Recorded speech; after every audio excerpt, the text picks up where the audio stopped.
Have you noticed कि आपने बच्चे को एक टॉय लेके दिया है, बट कुछ दिन तक बच्चा उस टॉय से बहुत अच्छे से खेलता है, बहुत खुश होता है, बट कुछ टाइम बाद बच्चा उसको देखता भी नहीं है। युवान के केस में ये मैंने हर बार नोटिस किया है। मैं कुछ भी एक न्यू टॉय इसे इंट्रोड्यूस कराती हूँ तो वो उसको बहुत अच्छे से कुछ दिन तक खेलता है, 2 दिन, 4 दिन, 1 हफ्ता मैक्सिमम।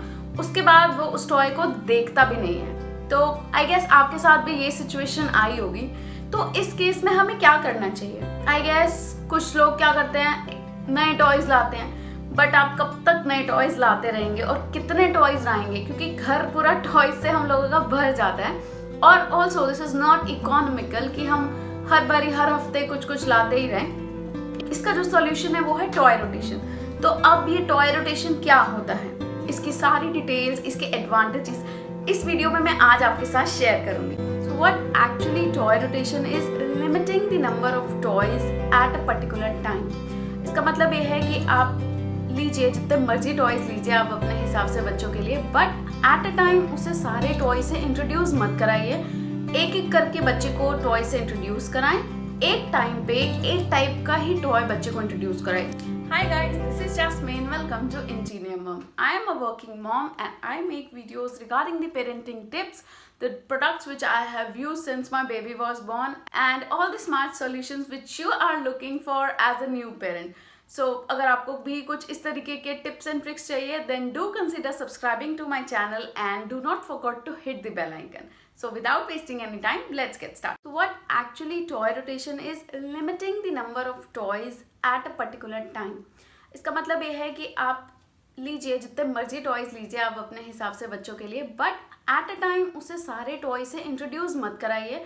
एक एक करके बच्चे को टॉय से इंट्रोड्यूस कराएं। एक टाइम पे एक टाइप का ही टॉय बच्चे को इंट्रोड्यूस कराएं। जैसे कि आप बच्चे के लिए बॉल्स ला रहे हैं, आप उसके लिए 10 तरीके की बॉल्स लाए हैं या 20 तरीके की लाए हैं, तो एट अ टाइम उसको 10 की 10 या 20 की 20 नहीं दीजिए। एक एक करके उसको बॉल से इंट्रोड्यूस कराइए। हर बॉल की एक अपनी क्वालिटी होती है। अगर आप 10 बॉल्स बच्चे को दे देंगे तो वो इतना नोटिस नहीं करेगा कि सब में क्या डिफरेंस है।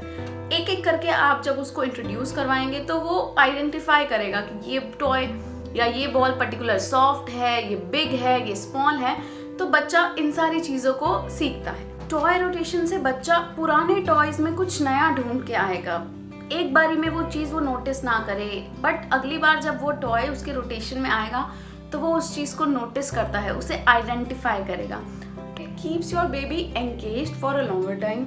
सेकेंडली, इससे बच्चों का कंफ्यूजन कम होगा। अगर आप 10 तरीके के अलग अलग टॉयज भी हैं, बॉल्स नहीं, अलग अलग टॉयज भी आप बच्चे को एक टाइम पे देंगे तो बच्चा किसी एक टॉय से पर्टिकुलर खेल नहीं पाएगा, उस टॉय का पर्पस फुलफिल नहीं होगा। अगर आप 10 तरीके के टॉयज एक साथ बच्चे को दे देंगे, एट अ टाइम एक ही टॉय दीजिए ताकि वो उसको पूरा अच्छे से समझे, उसको ग्रास्प करे कि उसका पर्पस क्या है टॉयज का। इससे बच्चा जो उसके पास एग्जिस्टिंग टॉयज है उसको अप्रिशिएट करना सीखेगा। आप उसको स्पॉइल्ड होने से बचा रहे हैं, उसके पास जो टॉयज है उसको लिमिट करके। साथ ही साथ इससे बच्चों का अटेंशन भी बढ़ता है। जितने ज़्यादा टॉयज होंगे, जितना ज़्यादा क्लटर होगा, उतना ज़्यादा कंफ्यूजन होगा। ये चीज़ का आप प्लीज़ ध्यान से समझिए।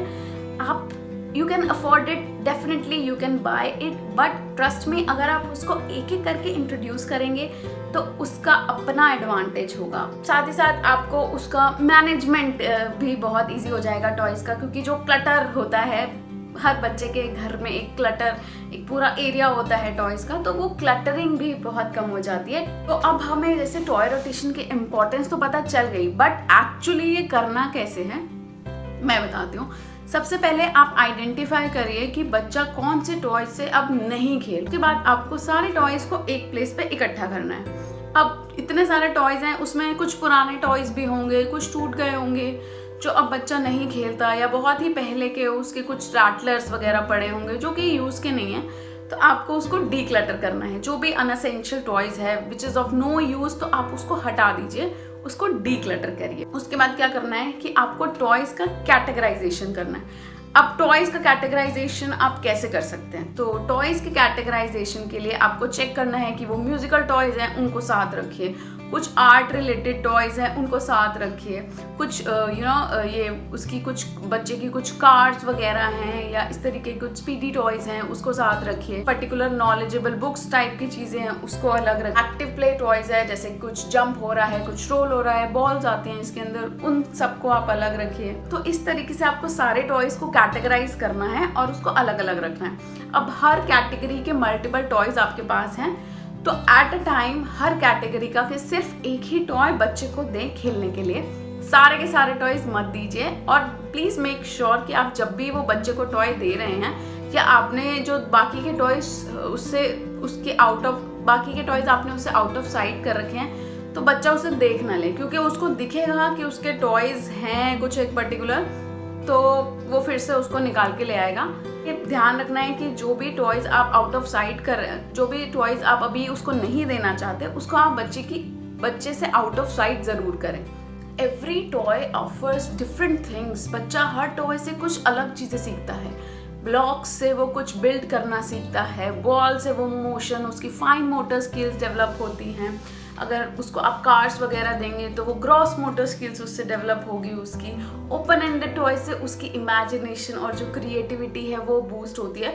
तो हर टॉयज का अलग अलग क्लासिफिकेशन होता है और हर टॉयज के अलग अलग बेनिफिट्स होते हैं। तो that's all I have for this video and if you want कि मैं इस तरीके की और वीडियोस लाती रहूं, please support me guys and consider subscribing to my channel, and that's all for this video I have. I'll see you next week. Bye bye, take care.